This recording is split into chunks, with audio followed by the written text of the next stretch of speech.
2 of the city of St. Petersburg, Courtney Bermudez. Courtney, how are you doing this morning? I'm great. I'm super happy to be here. Thank you. Okay, so let's get right into it. Don't want to waste time because I know you have a lot of candidate things to do. And so this is a relatively informal interview. All right, so most importantly, who is Courtney Bermudez and why is she running for city council in St. Petersburg? I'm your girl next door, I guess. But I'm running for city council just because affecting positive change in my community has always been something super important to me. I've never really been somebody who needed to be in front of a camera. This is a little strange for me. I don't need the accolades or the attention. It's just not something that I seek. What I want to do at the end of the day is I want to leave behind a legacy where when people think about me, they think about the fact that I really cared about where I lived. I really cared about my neighbors. And I was able to do some good things while I was here. Excellent. All right. So that gives us an idea. And how would you describe District 2 to somebody who is not familiar with politics and maybe the area of St. Petersburg? District 2 is a whole vibe. St. Pete's a whole vibe, right? I honestly was going to leave Florida and then I moved to St. Pete. And I was like, you are not getting rid of me. I'm going to be here forever. Gotcha. But District 2 is the gateway district. We are what introduces you to St. Pete when you get off 275 on that first exit off the Howard Franklin Bridge. We employ about 10% of the population of St. Pete, which is a big deal. We have huge companies like Jabil, FIS, Power Design.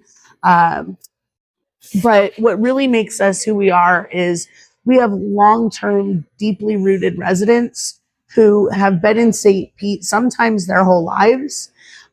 We have a lot of local companies that are owned and operated by people who live and work in St. Pete. And so we're really your super close, tight-knit neighborhood. One of the things that we're super proud of was how our neighborhoods reacted to the floods in 2024. People did see us on TV floating our air mattresses down the street, which, is one of the things you get to do when you have to deal with what we deal with the hurricanes and whatnot. But I was really impressed with how my neighbors came together. I had just moved into my house when the floods happened, and my neighbor's son came over, flipped some paint buckets upside down, put my sofa, which is enormous, on those paint buckets, pulled my car up onto my lawn right in front of my townhome. And we all helped each other get ready. And in the aftermath, we all made sure that all of us had gas, and there were multiple generators that we were all sharing, and everybody was eating, and we made sure we were all taken care of. And it's that sense of community that really makes the Gateway District what it is. Right. Now, your opponent in this race has a lot of legal experience, which usually lends well to elected official positions. What experience would you bring to the table that would be beneficial to residents of District 2 in St. Petersburg? As a project manager, I really already do everything that City Council does on a micro level. I develop and manage budgets. I deal with infrastructure. I deal with residential complaints and residential, we'll call them disagreements. So on a micro level, in these communities that I manage, I have to make sure that not only do they have everything they need to be able to run their community, but they're able to run it efficiently and within their means. The other thing that I have to do is keep the board out of court. So oftentimes it's up to me to interpret the law. In my case, I deal mostly with condominiums. So that would be Florida Statute 718. In HOAs, it's 720. But I have to read the law. I have to be able to comprehend it. I have to be able to understand what that means on a practical level. So I'm already doing most of what City Council does on a daily basis. Again, on a micro level. I'm just super excited about the opportunity to be able to do it on a larger level and really affect some positive change for my neighbors. Thank you so much for answering that question. A lot of St. Petersburg is District 2 specifically is sitting in low-lying areas, is sitting on Riviera Bay, the Grand Bayou. To a significant degree, do you have any special plans to help alleviate, because we get so many hurricanes and storms, here in Florida? Do you have any plans to sort of alleviate or have a long term positive effect to prevent that? So part of Snell Isle is in my district. And if you know Snell Isle, you know it doesn't take a hurricane to flood Snell Isle. It takes a strong breeze and a little bit of rain. And, that's by virtue of living on the bay, right? I like to tell people we live in Vacationlandia. We have some of the best beaches in the world, not even arguably, just hands down. TripAdvisor has already said so. We wear that crown proudly. But part of living in that area means taking on the responsibility of making sure you can manage those storm waters and making sure you can manage when the bay does rise up. District 2 has a great master plan. Some of the engineers have already looked into addressing the issues that we have with water. My particular neighborhood is on a wetland. So there are things that we can do to mitigate the danger that comes from that water. One of those things is a storm wall. I'm not a huge fan of a storm wall. It is where it is. It doesn't move. It's the height that it is. So, and it doesn't really slow down water. It just kind of really stops it. Right. And we saw in 2024 that water is a lot stronger than I think we give it credit for. One of the things that I've been looking into that can actually slow stormwater and would help our environment and encourage estuaries, et cetera, is more mangroves, especially along that coastal area right there in District 2. That'll slow storm waters. It'll encourage wildlife to come back. Flamingos are coming back to Florida, which I know is like small to a lot of people, but for me, I'm super excited. They haven't been here in 100 years. So they're coming back, and Wow. we want to give them an environment to live in and encourage them to come even up here, even from down south, right?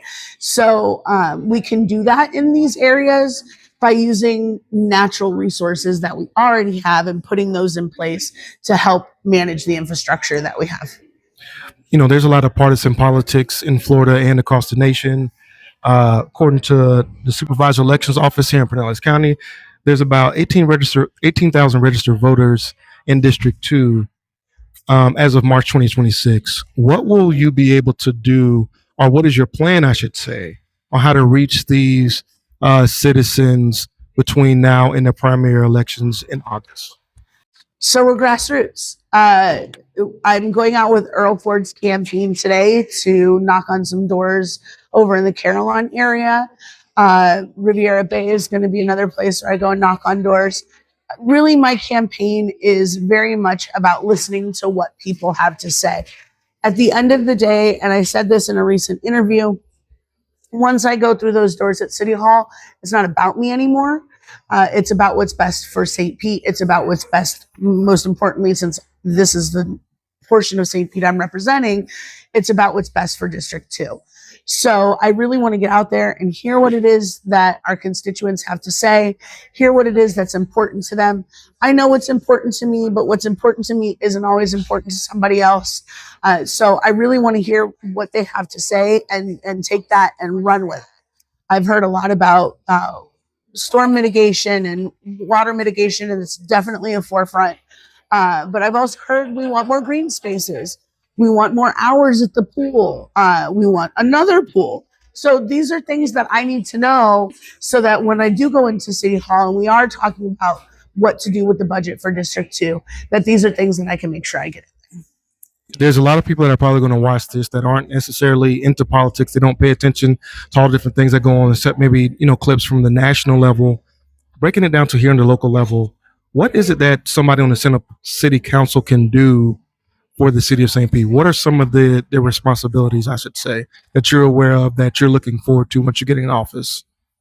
I think a lot of reason why people throw their hands in the air and say, I'm not into politics, I don't want anything to do with it, is that it feels really inaccessible.